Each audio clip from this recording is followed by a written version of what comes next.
नेमका तुझ्यासोबत काय प्रकार झाला होता आणि त्यानंतर तू सक्षम ताटेसोबत तू मृत्यूनंतर लग्न केलं होतं.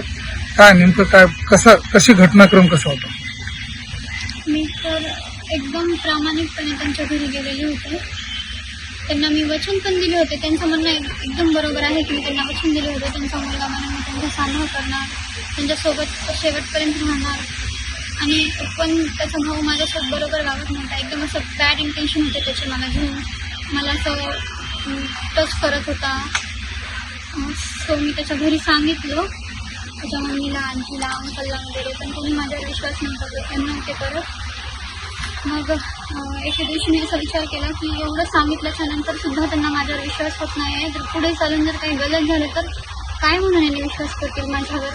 आणि त्या कारणाने मी माझ्या घरी निघून आली आहे. आणि ते बोलत आहेत की मी त्यांच्या घरून पळून आली आहे किंवा आजीच्या तब्येतीचा बहाणा करून आली आहे. तर असं काहीच नाही आहे. SP सरांना सुद्धा हे माहिती आहे आणि ॲडिशनल SP अर्चना पाटील मॅडमला सुद्धा हे माहिती आहे की मी या कारणाने माझ्या घरी आले की सक्षमचा भाऊ मला त्रास देत होता, माझ्यासोबत गलत वागत होता. आणि पोलीस परमिशनने माझ्या घरी गेलेली आहे. सक्षमची मम्मी मला सोडायला आलेली नव्हती माझ्या घरी. स्वतः पोलीस कर्मचारी मला तिथे सोडायला आले होते माझ्या घरी. त्यांनी मला माझ्या आजीच्या हवाली केलं. आणि सक्षमच्या मम्मीचं असं म्हणणं आहे की मी माझ्या काकाच्या दबावाखाली येऊन किंवा काकाच्या कॉन्टॅक्टमध्ये होते म्हणून मी माझ्या घरी परतली आहे. पण असं काहीच नाही आहे. मी सज्ञा नाही. मी स्वतःचे निर्णय स्वतः घेऊ शकते. मला तिथे त्रास असल्यामुळे मी माझ्या घरी निघून आलेली आहे. बरं, आजही सक्षम ताटेवर तुझं प्रेम आजही आहे? आजही आठवतो तुला सक्षम ताटे?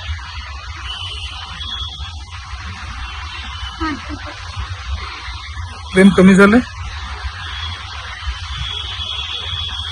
काय भावनात बरं नेमकं सक्षमसाठी आज तुझं? व्यक्त नाही करू शकत, पण मी प्रेम खूप केलेलं आहे त्याच्यावर आणि अजून करते. पण त्याच्या घरच्यांनी माझ्यासोबत नीट वागायला पाहिजे होतं. बस एवढंच पाहिजे होतं मला. जर असं जर मी जर त्याच्यावर प्रेम करत नसती तर मी एवढं काही मीडियासमोर बोललीच नसते.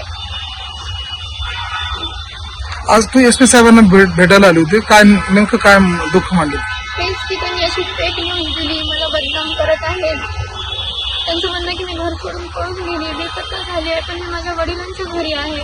कोणाच्या दबावाखाली येऊन किंवा कोणी मला इमोशनल केलेलं नाही की ये घरी म्हणून. मी स्वतःच्या मनाने गेलेली आहे माझ्या घरी.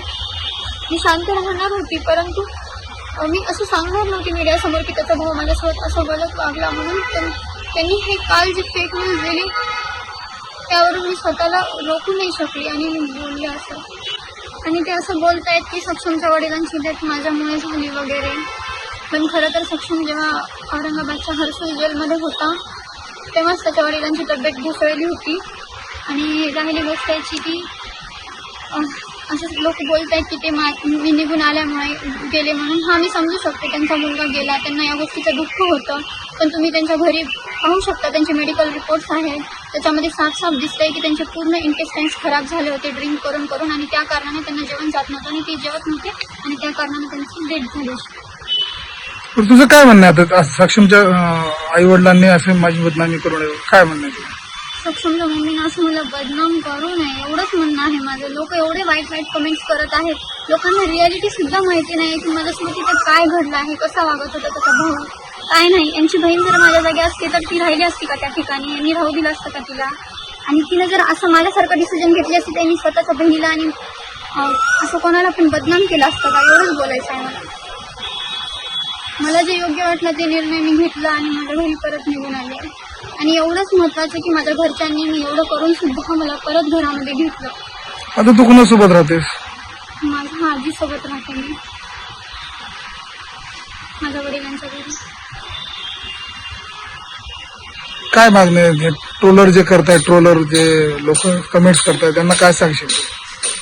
मी एवढंच मागणं आहे की प्लीज जे रियालिटी आहे ते जाणून घेतलं असं काय मला बदनाम करू नका. प्लीज काही वाईट कमेंट्स करू नका. तुमच्याही घरी तुम्हालाही बहिणी असतील सो प्लीज थोडा विचार करून कमेंट करत जा.